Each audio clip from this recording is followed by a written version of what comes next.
Hello, and welcome to another episode of the Hidden Gifts of Loss podcast.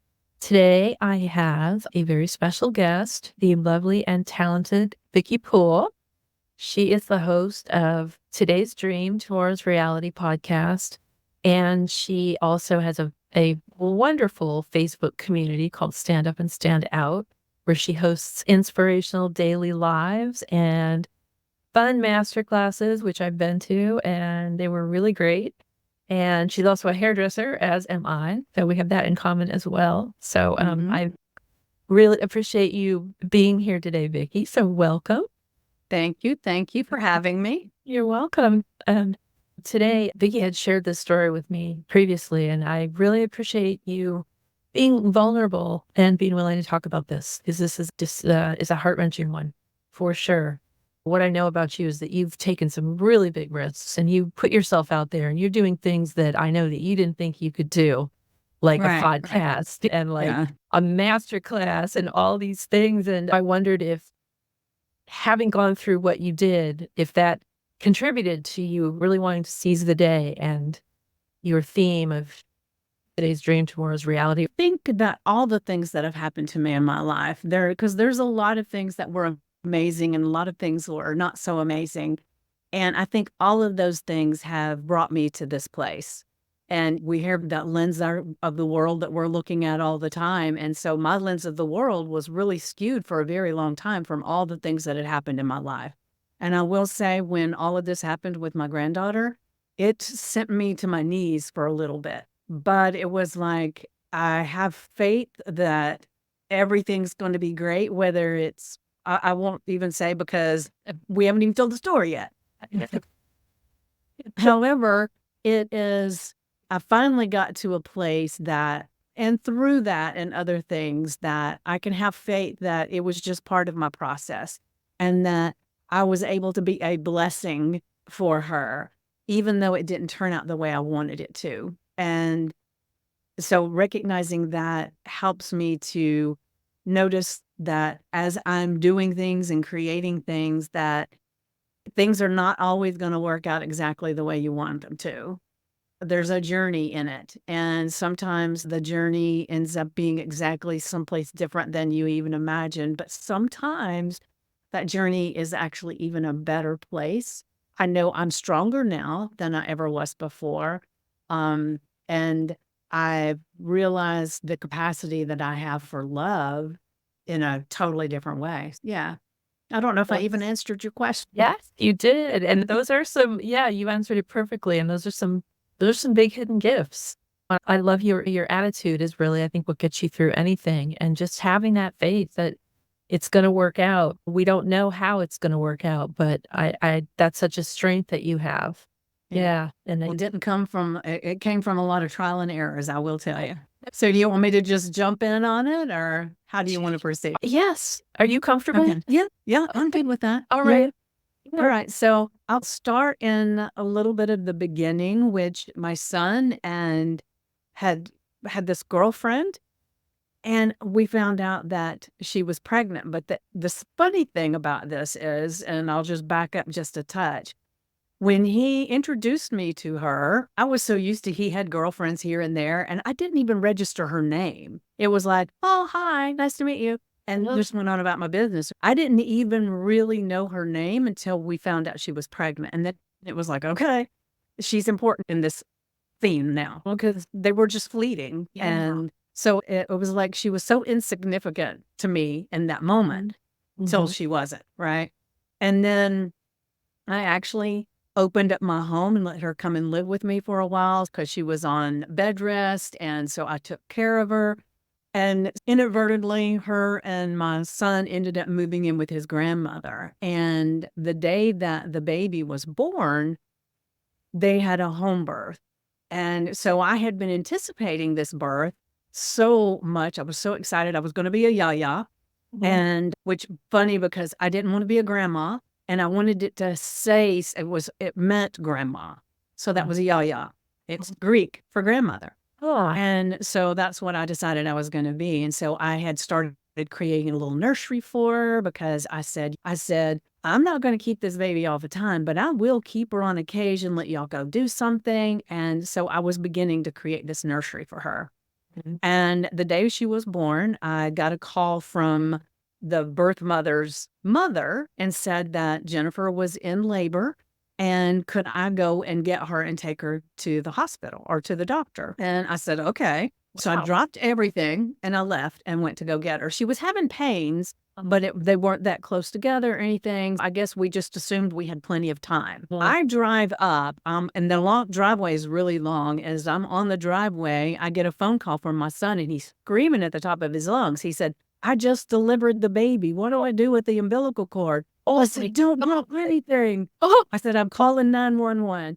So I called 911, got on the operator. So when I got into the house, she told me to go into the room where the mother was. And she said, so tell me about the mom and the baby. And I said, the mom's crying a little bit and saying she's in pain. I said, the baby's attached to the umbilical cord, laying on her belly. I said, but she's a blue color. And so she told me to massage the baby. So I'm massaging the baby. Now, it's just this little tiny thing because she was so preemie.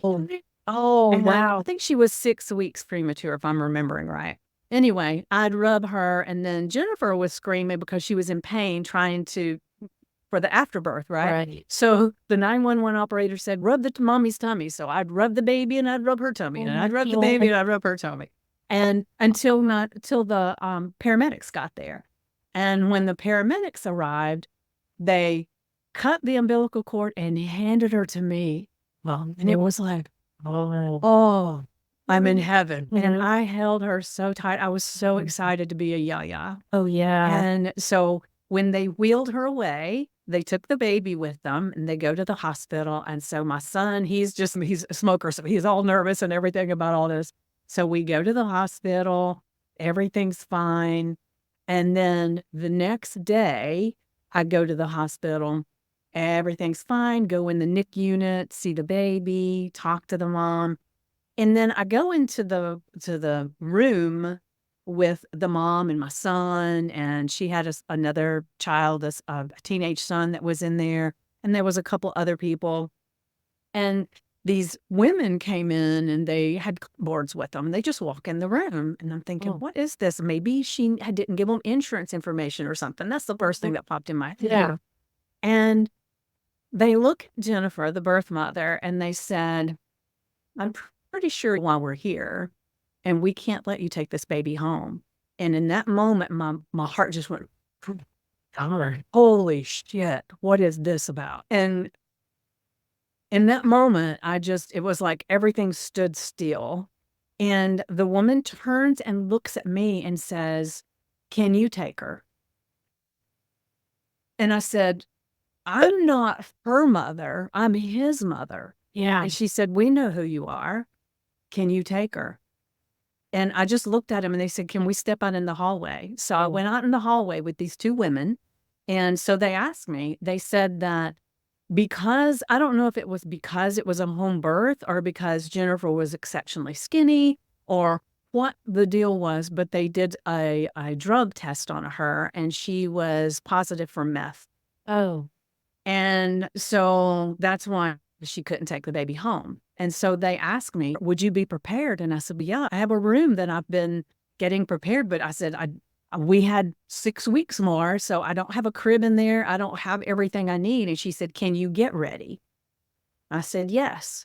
She said, okay, we're going to place her with you. And so you will be the one that will be in charge of Alexis, even at the hospital. So it took a couple of days for all the paperwork to go through. And then as soon as it did, I was the one they contacted anything about her. And so it was just like so surreal to have that experience. Now, I knew my son had drug issues, and I assumed because she was with him that it never occurred to me that she would be using while she was pregnant. And so when it was like, I think it was almost a week before she got out of the hospital, and my 20-year-old daughter lived with me. And so I'm a single woman, been single for quite a few years. My daughter lives with me.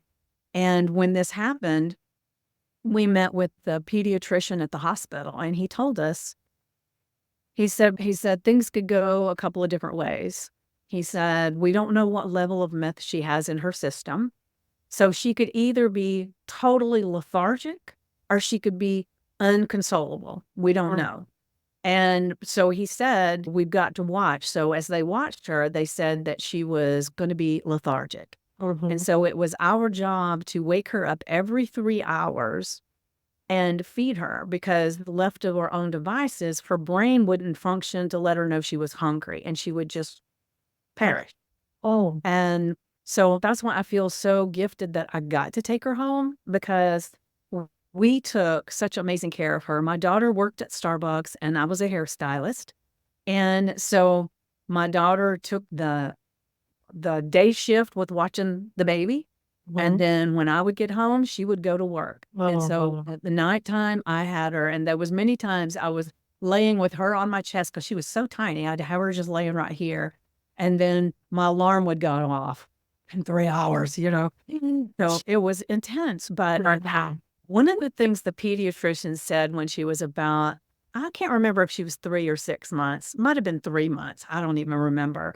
But he said, I think you have a gift. And I said, what is that? And he said, of taking a baby that's at risk in such a way and making her look whole. He said, you would never know there was ever anything possibly going to be wrong. oh, And that just filled my heart. But we doted on her. We took care of her tremendously. yeah. And the thing is that the whole point of me being this guardian, so to speak, or foster parent, relative placement, was that the point was they wanted to reunify the parents with the baby, right? Which I was all for. That was going to be good. And in the beginning, there were some issues with them saying they were going to come and visit, and then they didn't, and everything. It was a lot. But anyway, when Alexis was 6 months old, that's my granddaughter's name, Alexis. Beautiful. And when she was 6 months old, we got a call from the defects worker. And she said that one of the things that for reunification that they had to do was my son had to take paternity tests. They had to take these classes about parenting and all these things. So they were doing all their things to get her back. And when they did the paternity test, we found out she was not his child. And when I heard that, she said, and I think this was a Tuesday or Wednesday, she said, so we'll be coming to pick her up Friday. And I said, wait, what? I said, I don't care if she's blood or not. I've had her for 6 months. I was there when she was born. I held her first. This is my granddaughter. Yes. And she said, it's not up to us. It's up to Jennifer's family, to what she will do. So I got off the phone and I told my daughter, remember I told you she was 20 and she was just as invested in this little child as I was. Oh, yeah. She went in her closet and sat in the floor and cried and cried. It was heart-wrenching. Oh, And then she ended up calling me, the defects worker ended up calling me a day or two later. I guess it was a day later. And she said that they had talked to the family and they sensed reunification was the goal. They didn't want to pull her out of my home into a place that she wasn't familiar. So I got to keep her. So it was, I was so excited. yeah. And I did a lot of things to help. Now, Jennifer would not say that to her mother. She felt like I was trying to take her away from her the whole time. But all I was doing was trying to take care of Alexis to the best of my ability. Yeah. Yeah. And you didn't even ask for that. That was literally handed to you. Yeah. Yeah. Right there. It was like, oh. Yeah. You didn't have time to think about it. Yeah. And so it was just yes. And so for her first birthday, we had a party with my family, but I took Alexis to Jennifer's family and said, hey, do you guys want to have a birthday party for her? I will bring her. I will stay with her. We'll do all that, because they didn't have unsupervised visitation at all. And so I went, took her, I stayed there with her and did the whole thing. And I didn't have to do that, but I chose to, because I thought it would be important for Alexis to have memories. She wouldn't really have memories, but there's pictures to prove. Yeah. And so we kept going on, and Jennifer sometimes, one of the things that happened was my son and her quit seeing each other. And she ended up getting a boyfriend. And just to be perfectly transparent with you guys, one of the reasons that they split up was my son was on parole or probation for some things that he had done in the past. And he didn't go in and report, probably because he was using, I have no idea, but he was in jail. And Jennifer had a gentleman friend taking her to visit him. They ended up staying together, and she left my son. So he was in jail, right? Yeah. So he was not an innocent bystander in any of this at all. So I don't ever want people to feel like I'm totally dissing this birth mother and not my son, because they were partners in this. They were probably together at the time she was doing the meth. I don't know. I would assume so. And so anyway, as we're doing all of these things, and Jennifer was all the time saying she's going to come and visit and then not show up. Sometimes she would call, sometimes she didn't. So I reported all these things to the defects worker, which was what I was supposed to do. And after quite a while, they were doing the urine test to make sure she was staying off drugs. And for whatever reason, they decided to do a blood test instead of a hair follicle test instead of a urine test. And when they did, she had meth in her system. And so as soon as she started failing the test, they came and talked to me and said, "Are you prepared to adopt?" Yeah. I said, "I will adopt." And at that time, she called me mommy. She didn't call me Yaya. She called me mommy. And so we started on that process. And at that time, the birth mother got a different attorney. And this attorney advised her that because she had 2 other children that were being raised by other people, and she had never been married yet. So this was her 3rd child, no marriage, not custody of any of them. And so the attorney advised her that if she ever had the thought that she wanted this child back, she better be married when she came to court. So she married this, to put it mildly, the most asinine drug addict. He was a heroin addict. He wasn't meth, but he was a drug addict and not a nice person. I know he laid his hands on Jennifer many times because I could see the evidence. And a couple of times Alexis had a little bruise, but then little kids sometimes fall and get them. So I just tried to hope that none of that was happening. Yeah. Because at this point, she had visitation where I would take her and drop her off at her birth mother's house. And then I got to go home, and then I stopped at Dunkin' Donuts every single time on the way home and got donuts because it was like I had to do something. Yeah, I was going to say that it's been so hard to leave her there. It was. And she would get her arms and put them around me. She'd say, "No." She'd say, "I want you, Mommy Yaya." Because when I knew that they were going to be getting her, I started telling her when she would call me mommy, I'd say, "Call me Mommy Yaya." And because I wanted to know if she was talking about me or she was talking about her. And so she was calling me Mommy Yaya. And it was very heart-wrenching. Then we had the court hearing. And at the court hearing, the CASA worker and the defects worker said that there is no way that woman should get this baby. And she was 3 by this point.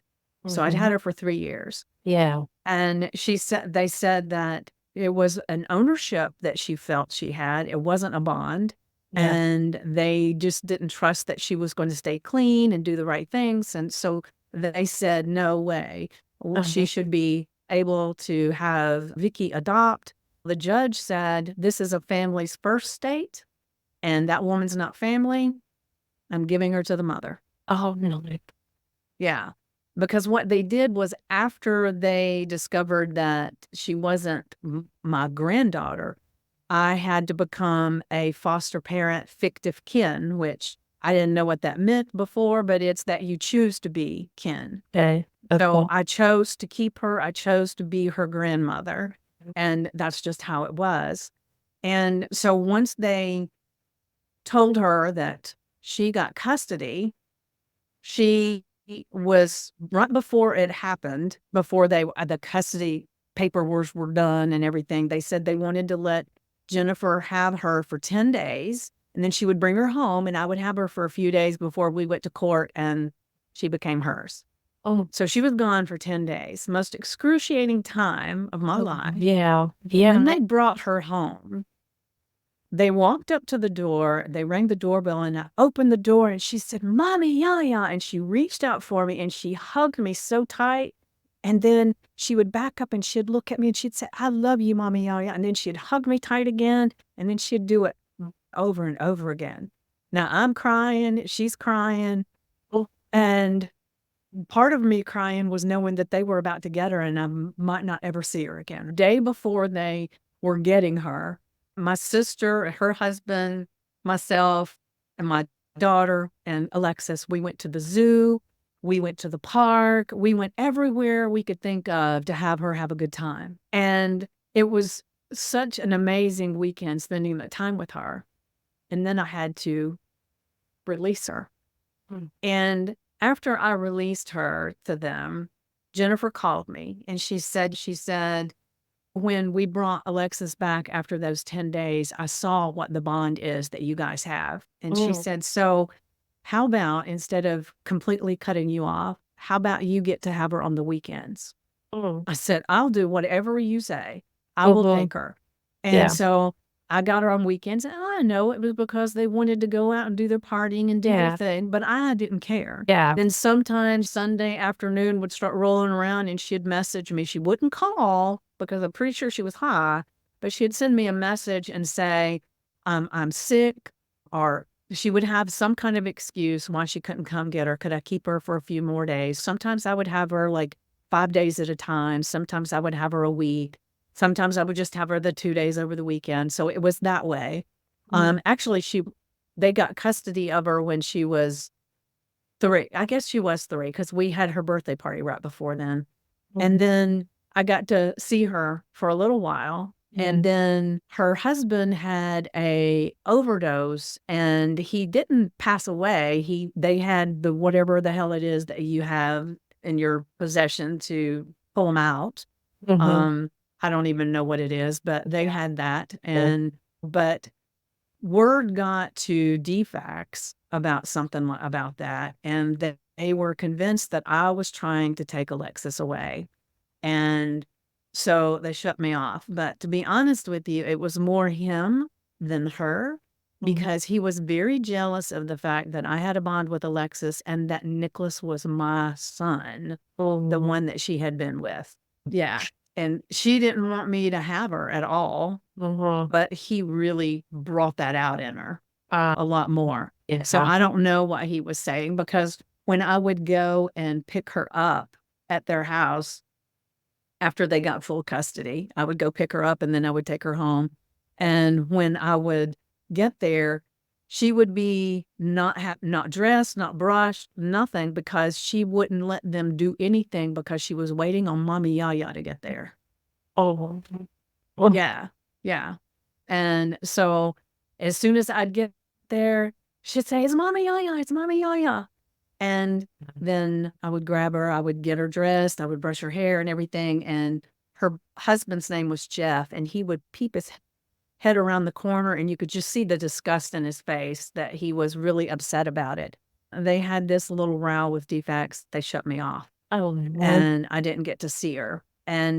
But I kept contact with Jennifer's mother because I wanted to know if she knew what was going on. I wanted to just keep some kind of connection. And so twice after they got her, she allowed me to come and visit Alexis. The last time she did, it was right before her 5th birthday. And at that point, or maybe it was right, hell, I don't know. The time thing just gets away from me. Oh, yeah. Because it all blends together. But course. anyway, it had been 2 years since I had seen her. Oh, my gosh. And so she told me that Jennifer had brought her there because she was going to go do something, and then she ended up not coming back. And she had been gone for several days, maybe a week. I don't even know. And so I went over there, and when I knocked on the door and the door opened and it was Alexis standing there. And I said, "Hey, Alexis." She said, "Hey." And then she just turned around and walked off. You know what? And so I walked in the room. Remember, it'd been 2 years. Yeah, that's a long time for a child. Yeah. She wasn't quite 5. I think it was just like a week away from her 5th birthday. And I said, "Alexis." And she turned around and I said, "Do you know who I am?" And she's thinking all this stuff. And I said, "It's Mama Yaya." And her eyes got big. And she said, "Mommy Yaya." And she come running and I held her. And then she looked at me and she said, "You look very different." But in her defense, I had lost about 60 pounds. And I had always, when I had her, I kept my hair very natural because if I had to go to court, I didn't want anybody to judge me for hair color and stuff. And then when I came to see her, I had this big pink streak in my hair. And so I'm sure I did look very different. Yeah, But who knows what her little imagination had in there. exactly. So anyway, we sat outside, we colored, we played.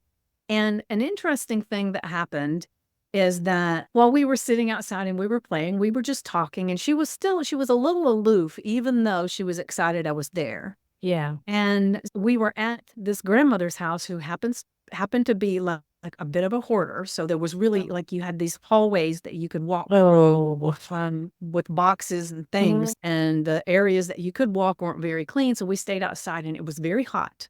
It was June and it was hot as Hades. And so we sat out there. So I told Alexis, I said, "Why don't we get in my car for a minute and let's just cool off? I'll turn the air conditioner on." She said, "Okay." So we get in the car, I turn on the air conditioner and we're talking. And then all of a sudden she said, "I got to get out of here. I got to get out of here." And I said, "What's the matter?" She said, "My mama told me that you were going to take me away." Whoa. And I said, "I'm not taking you anywhere, sweetie. We're just getting cooled off." And she said, "No, I got to get out." So we turned the car off, got out of the car and went and sat back over there and colored. And I had stopped by Michael's or something and got these little wooden plaques that were like bunny rabbit. They were on clearance because it wasn't Easter anymore. Paintbrushes and everything. So we were painting those things. And we were making, I brought Play-Doh. I brought anything I could think of. But the second day, because I saw her 3 days in a row, the second day I came, she had gotten accustomed to it and was really getting into the fact that I was there. Maybe some of her memories were coming back. I don't know. That day, I said, "I'm awfully thirsty. Let's get a bottle of water out of the car." And I had a cooler of water in the back of the car. And I opened the trunk of the car. It was a hatchback. And she wanted to get in and get it. So I helped her get in and she's getting the water and everything. And she turned around and she said, "Mommy Yaya, if you were to take me away, it'd be okay." Oh, And I said, "Sweetie," I said, "I love you dearly, but I can't do that. I can't." wow. And so we played so many games and I was exhausted. It was hot, but we were doing all these imaginary things, playing in the yard with rocks and sticks and just everything. I had the best time. And the next day when I came, she was even more eager for me to take her and I couldn't. But I was telling her, I said, "What do you want for your birthday? What kind of cake do you want for your birthday?" So she wanted a princess cake. We talked about it and I said, "Okay." I said, "Your birthday was just in a few days." I can't even remember how many days it was. And I said, "What we'll do is," I said, "I'll get you a cake and we'll have hats and we'll have the little blow things and we'll just have a party." And she said, "Okay." So we played and then there was a little neighbor across the street was playing on the swing set and they asked Alexis to go over there. So I went over there with her and she's playing on the swing set with these little kids.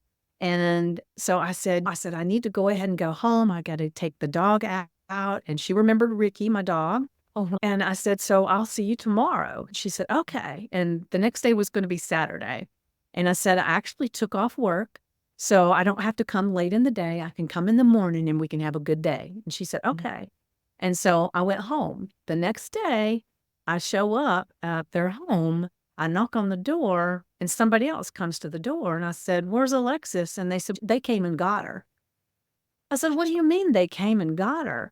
She said that Jennifer and her husband Jeff showed up and said that they were taking her and that they had a court order that would allow them to.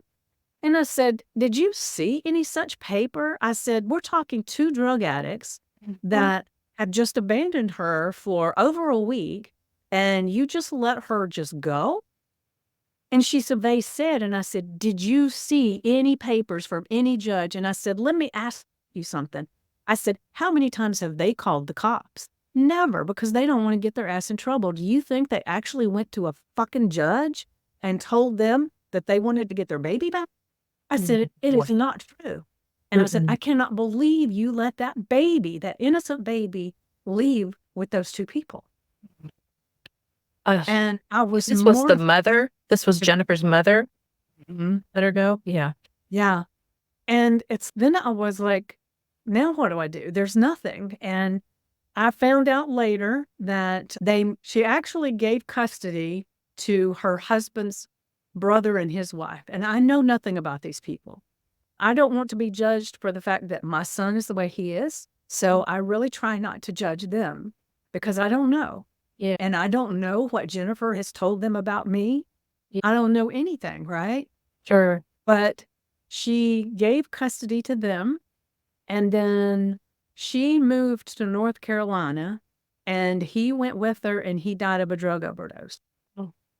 And since then, she's had another child, maybe even 2. And from what I understand, she doesn't have custody of them either. And since she's not a blood relation to me, there's no bloodline.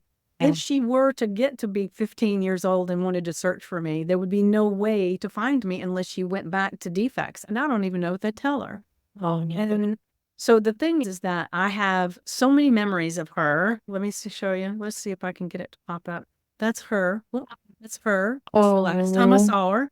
We were playing pictures of her, and it makes me feel good to have that. My sister says she can't have those things. My daughter can't have those things. It's just like a constant reminder of the loss. Yeah. To me, it's a constant reminder of the gift. Oh, the key. Gift of having her.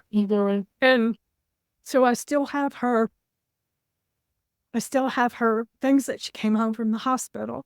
And as she was growing, instead of putting her height on the door frame, I put it on the door because my idea was I had seen so many movies where people did that, and then when they leave, it's still there. Yeah. And I thought, I'm putting it on the door. So her closet door had her height and marker on it because I said, when I sell this house, that door's going with me. And even though I didn't have her anymore, I replaced the closet door when I sold my house, and that door is in my garage now. And right after, not too long after I got to see her that first time when Jennifer's mother had her for a few days, which Jennifer got very mad that she let me come and see her. Oh my God. But I took a little gift box, those really pretty boxes that have the little tops, and I Yeah. got one of those, and I wrote a letter to her about the day she was born and how excited I was to have her. Yeah. And I didn't tell her the bad stuff. Yeah. And I wrote that. And then she had a blanket that I'd had monogrammed. So I got another of those blankets and had it monogrammed and put it in the box. She had a little miniature Elmo. I put one in there. The day I got her from the hospital, I bought these little sock monkeys. They're pink. And I went on Amazon and bought a whole bunch of them because I wanted to be able to throw them in the washer and give her another one. So I put one of those in the box, and a book that we read every single night. I bought another copy of it and put it in the box. And I gave that box to Jennifer's mother to give her. Yeah. And it was one of the releasing things that I did because my coach I had at the time, because that's when at that point, I was going through my health coaching and life coaching classes. And when I had my meeting with my coach, she said, have you released all of this yet? And I said, I don't know how to. Yeah. Because I was so distraught. Oh, yeah. And she said, fix her some kind of little keepsake box and give it to her grandmother. And I said, but she may never get it. She said, that's not your problem. She said, your problem is you release this out into the world so that she can have it. Now, what they do with it doesn't mean anything. She said, it's your process.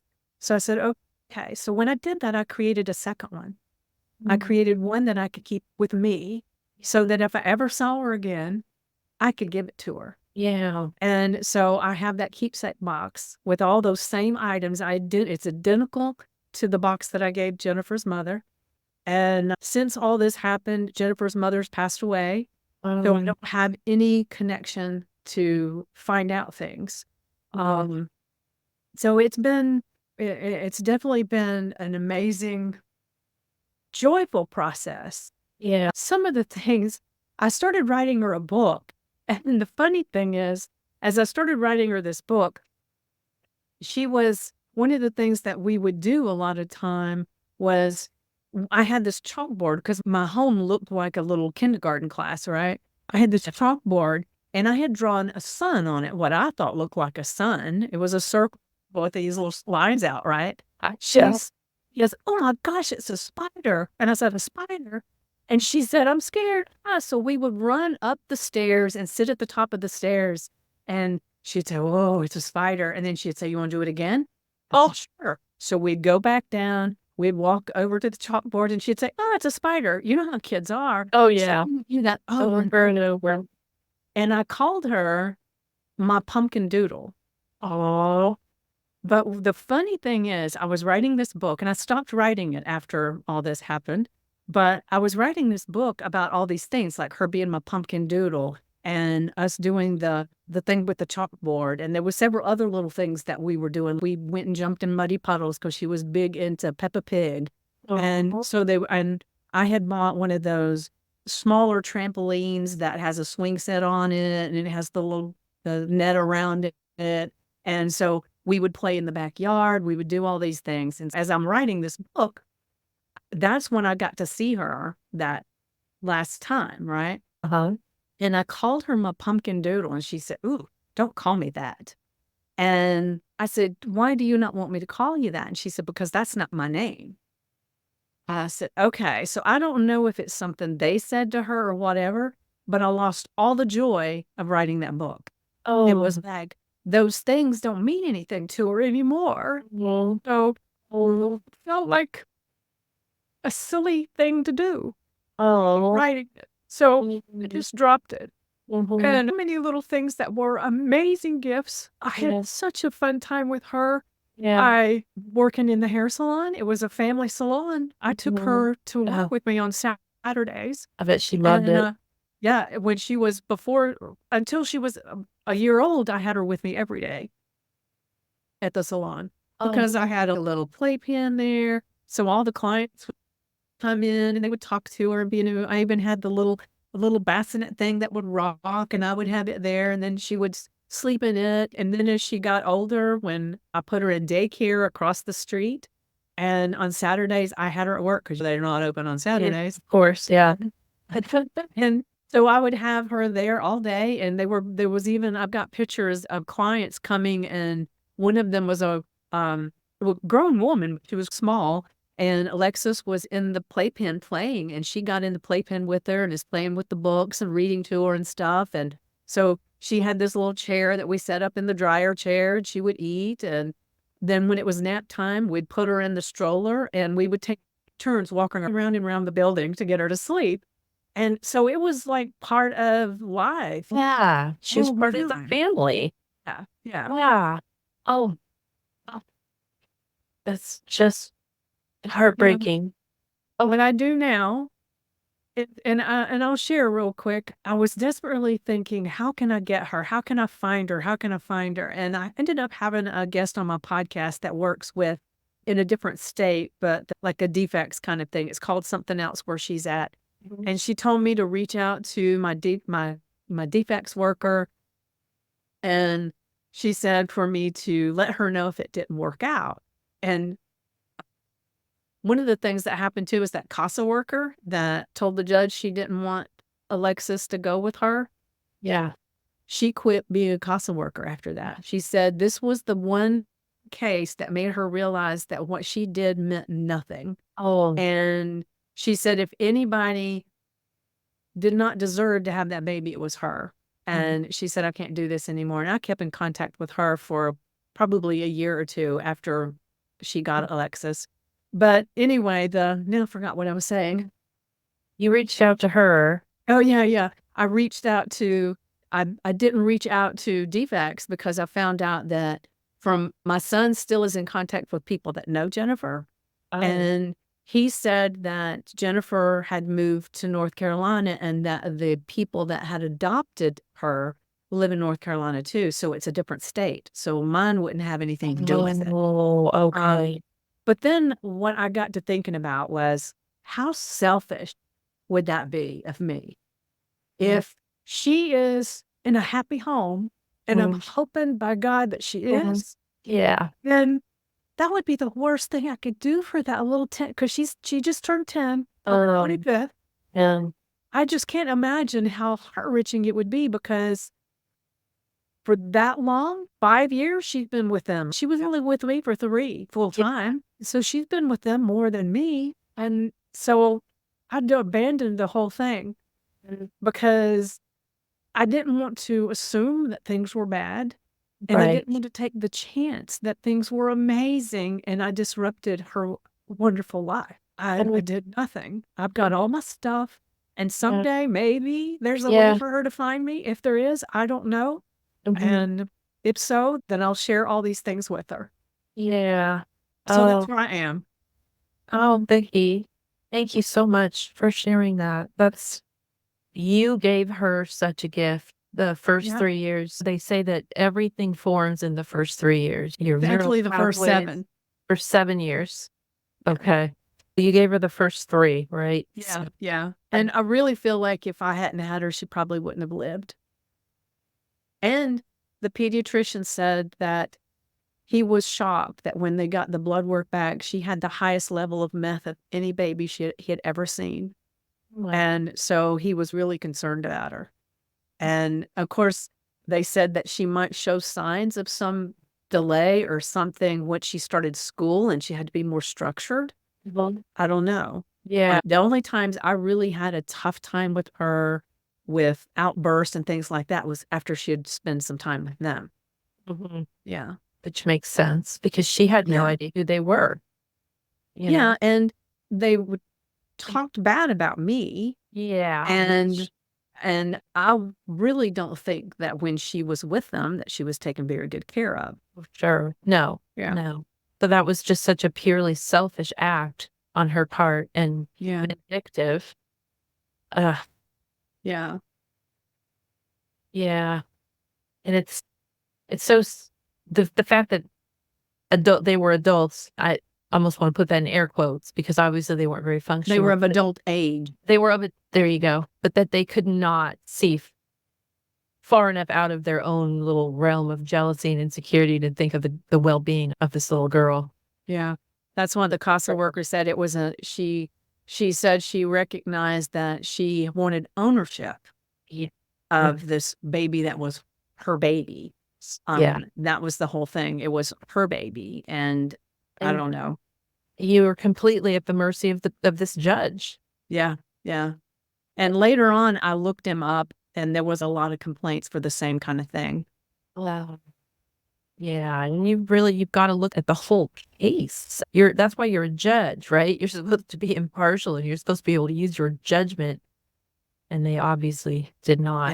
Yeah. Georgia is a family first state. He wasn't inaccurate in that, but it is getting to the better, from what I understand now, with the cases that come up now, that they're looking at it more of the broader picture and not just the family, but it's still considered by law a family first state. And so that means if something comes up, they will exhaust everything trying to put this child with a family member somewhere before they will give it to someone else that might have been the foster parent. Interesting. Yeah. Wow. At least that's what I know from what I've seen, but it doesn't mean I'm still in some of those foster groups on Facebook. I don't really contribute to them anymore. But yeah, I was wondering what kind of resources there are for people, because this obviously has to happen more often than people would think. This happened to a minister at the church that I used to go to. They had it's 3 years old, same thing, 3 years old, and the family decided they wanted her back, even though they had no interest in keeping her in the beginning. Yeah. So, Well, Jennifer's family was on board with me adopting as long as, because I had a meeting with them. Like I said, everything was going forward. mhm. And they wanted to have a meeting with me. I went to their house and talked to them. And as long as I would allow to keep the relationship open with her two brothers, Okay. which one was teen when she was born and the other one was like 10 or 11. And the youngest one lived with his father, and actually lived with his grandparents on the father's side. And then the other one lived with Jennifer's mother. Okay. These were Jennifer's other children? Mm-hmm. They were already that age when, wow. Okay. Yeah. Yeah. So it's keep losing track of what the hell I'm talking about. Get making the notes. That is understandable. That's a lot. Yeah. You were saying that her family was on board with you Oh, adopting. yeah. We had the meeting and they said as long as I would let them have a relationship with her, then they would be on board with me having her. Mhm. And as far as I knew, that's exactly what was happening. And then when she got the new attorney, we got notification that she was going full force for custody. So she probably never ended up having a relationship with the brothers anyway. She got to see them some. Okay. Yeah, because they didn't live too far. I actually had them at my house a few times Oh, to okay. connect them. Yeah. And I've lost total connection with the youngest one. The oldest one, he's on my Instagram. Oh, But that's all I could tell you about him. Now, I think I can't remember how old he is now. I guess he's probably 20. No, he couldn't. I don't know. oh, interesting. I Yeah. wonder if now I know you already said you let it go and you're not. Yeah. I'm not. Yeah. He knows, but then no, you have to make peace with. Yeah. Now I will ask my son occasionally, have you spoken to Dylan? Because he had a relationship with that son.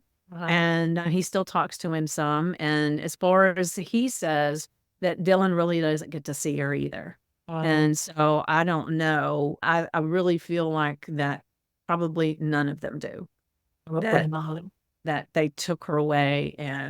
But and I would say, I said her mother was a hoarder, Jennifer was a drug addict, and her siblings were not drug addicts, but they were not of the best character, I guess you would say. Sure. And so they all had, let's just say they all had their own issues. Yeah. And so they were probably thinking they wanted to keep her away from them. Yes. And then with all the things I'm sure Jennifer said to them, they wanted to keep her away from me. So I'm looking at it as they're doing what they think is the best thing for Alexis. And maybe it is. I don't know. You have to believe she's in a good place, right? Yeah. And I like to think I send her peace, love, and light all the time, especially like certain occasions and things like I'll be doing it tomorrow because it's the 4th of July and that would be when we would be playing and doing things, right? Oh, yeah. And so I like to envision that she's doing something and all of a sudden she just feels this nice feeling. And that's me sending her peace, love, and light. Yes. Absolutely. And who's to say she's not, right? That's power. Yeah, I imagine it is. I'm going to send her peace, love, and light too. Yeah. Thank you. Wow. Oh, Vicki, thank you so much. I really appreciate you sharing the story. And I hope that anybody who's going through a similar thing, maybe will hear it. And I don't know, at least know that they're not alone. I don't know what. Yeah. Like, I don't even know. There's almost no words. Just. Yeah. But at least to me, it's that time. Yeah. I think it's that to turn the story around. Like I said, my daughter and my sister don't like seeing the pictures because all they can think about is what they lost. Well, every time I see the pictures and when I see the door downstairs and her little things, I'm just so blown away with the gift of having her. And I don't know why God blessed me so much to be able to be there for her. And it obviously wasn't my path to be there for this other part. Maybe it will be later. I don't know, but I've released that. Yeah. But I think if any time you're going through something like this, and it may be something totally different, but it's a big loss, it's if you can find the gift in what you had and cherish that instead of looking at what's not there anymore. Yeah. I think it gives your heart this open space. It's really good advice. Yes. That's the hidden gift. Yeah. Thank you. Yeah. Well, thank you So for much. I having want to me. give you a picture. You had a picture on your group where you were sitting with a glass of wine, and I thought, wish we could just reach through the computer. I know. Glass of wine. It's just such a gift to just get to spend this time with you again.